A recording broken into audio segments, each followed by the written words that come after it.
অস্ত্রের বাজারে নতুন খেলোয়াড়ের আবির্ভাব।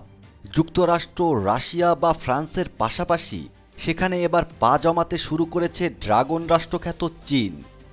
আমেরিকার শক্তিজোট ন্যাটোর নাকের ডগায় অস্ত্র সরবরাহ করছে চাইনিজ আর্মি। দক্ষিণ ইউরোপের বলকান রাষ্ট্র সার্বিয়া প্রথম বিশ্বযুদ্ধের সূচনায় যার নাম ওতপ্রোতভাবে জড়িয়ে রয়েছে। 21 শতকে সেখানেই মোতায়েন হয়েছে চীনা আকাশ প্রতিরক্ষা ব্যবস্থা, যার নাম FK-3। এই এয়ার ডিফেন্স সিস্টেম নিয়েই বড় ঘোষণা করেছে সার্বিয়ার বেলগ্রেড। শুধু তাই নয়, তাদের দেওয়া অস্ত্রের ভূয়সী প্রশংসা করেছে সেখানকার সরকার। ফলে অস্বস্তি বেড়েছে ওয়াশিংটন সহ পশ্চিমা বিশ্বের। বলা বাহুল্য, এ অস্ত্রের সরবরাহের পরই আমেরিকা সহ পশ্চিমা বিশ্বের রক্তচাপ বাড়তে শুরু করেছে। বিদায়ী বছরের 30 ডিসেম্বর সার্বিয়ার প্রতিরক্ষা মন্ত্রণালয়ের জারি করা প্রেস বিজ্ঞপ্তিতে বলা হয়েছে, চীনের তৈরি FK-3 এয়ার ডিফেন্স সিস্টেম দেশের আকাশকে ভালোভাবেই সুরক্ষা প্রদান করেছে।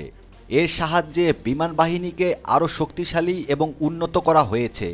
সার্বিয়ায় রফতানি করা চীনা আকাশ প্রতিরক্ষা ব্যবস্থাটিতে রয়েছে command centre, missile launcher, radar এবং লজিস্টিক্স সাপোর্ট ভেহিকল।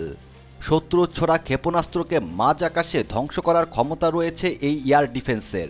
এটি দ্রুত সিদ্ধান্ত নিতে সক্ষম।